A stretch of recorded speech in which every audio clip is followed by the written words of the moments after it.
Hey guys, it's Manic, and I'm here to talk to you about my top 10 tips for Tarkov players under 500 hours. But before we get into it, catch me at twitch.tv/manicfrags Monday, Wednesday, Friday, 6 to 9 guaranteed. Friday goes late, sometimes till 1 a.m. We'll see you there, and join the Discord down below. We'll see you in the madhouse. Now let's get into it. Tip number 1, take everything. I can't stress this enough, even if you're a new player, take everything. I promise, everything is worth something. Especially weapons attachments. Some of them go 20, 30k to mechanic. Take them all. You're not going to be looking for a lot of stuff or finding a lot of stuff or specific stuff because you're new to the game. You don't really know where to look, and filing cabinets can be a blessing in disguise. Search those jackets because they can spawn a labs keycard, and that's basically it.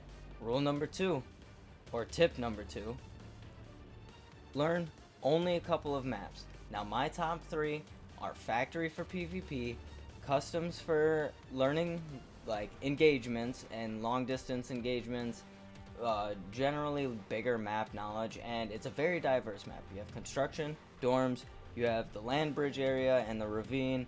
The RUAF roadblock is kind of like a weird engagement spot. I don't really like getting in fights there. You have Big Red, you have storage, and everything in between, all the wooded area. And interchange for this is kind of less beginner, more beginner going into intermediate, but interchange for kind of the better loot. You can find graphics cards more often and generally higher tier loot on interchange. I don't really like it. It's very dark in there. Bring a flashlight, bring definitely some heals, and people are going to be looking to shoot you in your back, so be on the lookout. Number 3, learn the combat.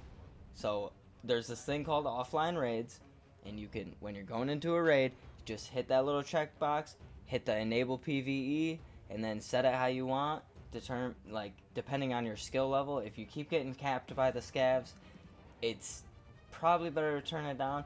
But what I like to do is I like to just keep it on the online difficulty, because if it's easier than online, then you're not really going to be ready for how tough they are when you go, and players are generally pretty tough too. Honestly, this goes for online too. If you have nothing to lose, if you have a backpack full of stuff and you need to get out, don't engage anyone. Try to stay away from people. But if you don't have anything on you and there's people fighting right in front of you, chances are you have a chance to lose the gear you have anyways. You're gonna fight someone at some point, so you might as well get good at the PvP.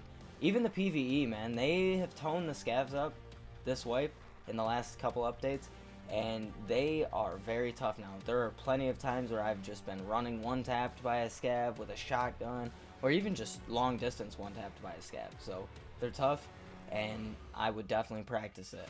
Number 4, use the voice chat. Maybe not so much as a PMC. I honestly recommend against it as a PMC, because PMCs have incentive to kill each other, and they also have to kill scavs because scavs are hostile by nature to PMCs. So you're gonna want to not talk when you're a PMC, or talk to PMCs as a scav. Some of them are friendly, some of them don't want to lose what they have more than they want to kill you, so it works out very rarely in my favor. I've even been betrayed by my own scav homies, and that's not a good feeling either. But at the end of the day, if you can get in the mindset that's their Scav Karma, not mine, then it doesn't really matter. It's risk free. You're not losing anything out of your stash, so at the end of the day, it's not really a big deal. And don't let it discourage you from communicating with people, because generally when you're a scav, most people are nice. And if you don't know how the Scav Karma works, generally when you're a scav, if you do bad things to scavs, then they will be hostile towards you. So before the Scav Karma patch, they were passive towards you until you shot them when you were a scav. Then all of them would be aggressive towards you. Now there's this thing where over time, if you keep killing scavs while you are a scav, they will all be hostile to you no matter what, even when you're a scav. So really try to keep that up there. I incentivize that. I didn't think it was a good thing when I came back to the game until my friend explained it to me and I saw it in action. I've had a couple of really wholesome moments. I've died, even as a PMC, I've died for scavs because I want other people to enjoy the game. And like, I kind of know what I'm doing. I'm trying to have fun. I don't need to shoot everyone I see. I'm just trying to make some rubles, man. We're all trying to make some rubles, and it doesn't hurt to make friends. So, use that VoIP, the proximity chat. Definitely try to make some friends when you're a scav. If another scav kills you, wash your hands of it, run a quick PMC run, and get back out there as a scav and make those rubles back. Number 5, do not engage raiders. Man, I hate going to reserve because there's always American PMCs at the train station or those buildings across from it or underground. Are they cheating? They always seem to one-tap me. Well, honestly, I would feel more comfortable knowing it's a cheater because there's no way around it. That is AI raiders. They are scavs on steroids, and you do not want to be fighting them as a new player. One, if you're not good at the combat, you are going to die. You're going to die. There's no way around it. You're going to die. And 2, you generally need to cheese them in a certain way or fight them with grenades or be very, very snappy and know the peak you are taking, where they are, anything that can help. Generally for expert combat players, not me. I am very bad at the combat in the game. So, I mean, engage at your own risk. They have some of the best loot in the game, some of the best guns in the game, some of the best ammo in the game. But when I see them, I run the other way because they are the definition of an aimbot. So use your own judgment, but I would advise against it as a new player. Number 6, work on your hideout as early as possible.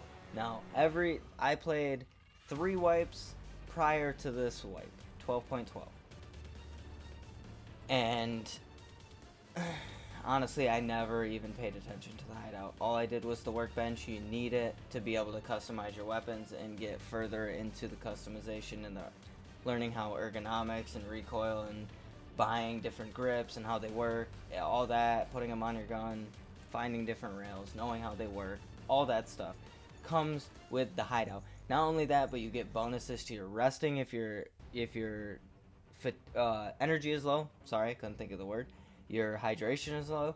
You can also, if you upgrade your med station enough, it will heal you. You don't have to pay. Like, you can choose to wait rather than pay if you die in a raid. So, or if you take damage and get back to your hideout, it'll just heal you up faster the rest of the way. I mean, there already is a very small passive heal, but it takes a long time, so generally people just spend the however much to heal. Number 7, learn the ammo types. This is way out of my realm even still. I have spent days at my job because I'm allowed to have headphones when I go to work. I just spend days with headphones in my ears listening to what's his name? Hold on, I have to look at his name.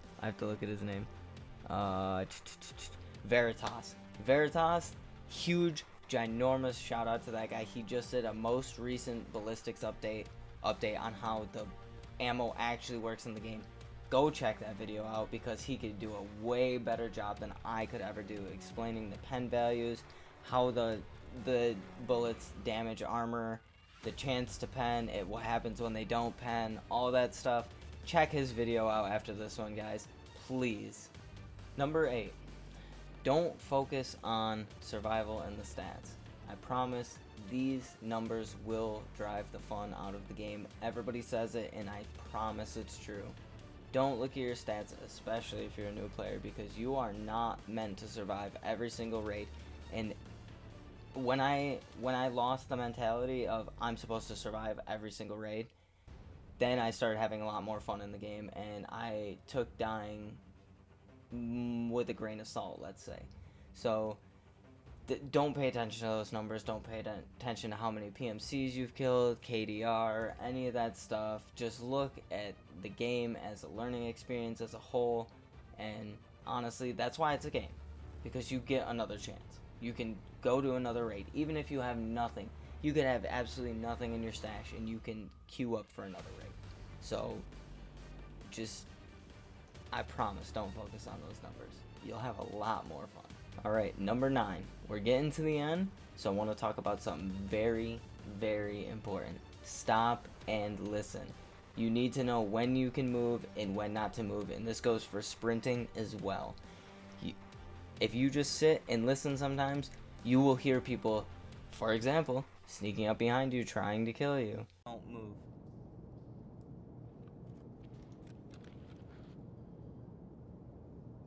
Bro, I'm gonna let you know. There's someone sneaking up on Run, run, run, run. Oh, fuck these bitches.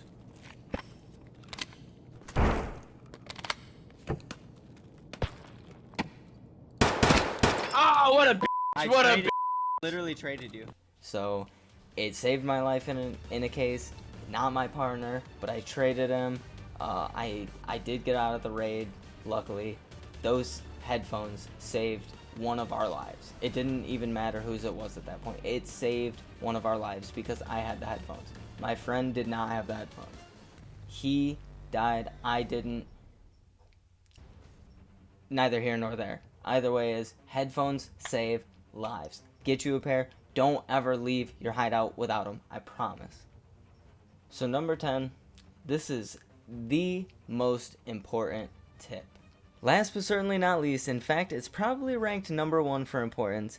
Take death in strides. You're gonna die. Whether it be a scav or a PMC, you're gonna die. This is the Dark Souls of MMO survival shooters, and it's very punishing. I notice the most people say about this is, you're gonna die a lot. That's a vast understatement, and I want to talk about those days where you lose it all. You're going to lose it all as a new player. I can almost guarantee it. Down to a pistol in your last rig, no backpack, and hoping for the best? Or in my specific case, I'm on my last stash gun, need 3 scav kills on customs, and get chased down by a cheating duo. This is what I like to call a crucial raid. These are raids that are higher priority than if you had a stash full of disposable gear. Well, I got some bad news for you. You guessed it. Yes, you are going to die on some of these crucial raids. These moments can be soul crushing, and if you really enjoy the game, and can be massive incentive to quit playing.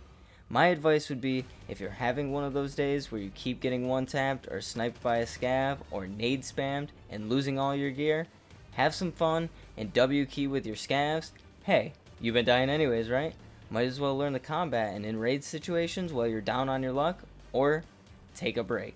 There's times where I've died 8 to 10 raids in a row, and sometimes you need to walk away. If not for the night, then just take like an hour or 2 break and try your luck again later. That's all I've got for you guys today. I hope you found these tips helpful. Have fun out there, and I look forward to collecting your dog tag.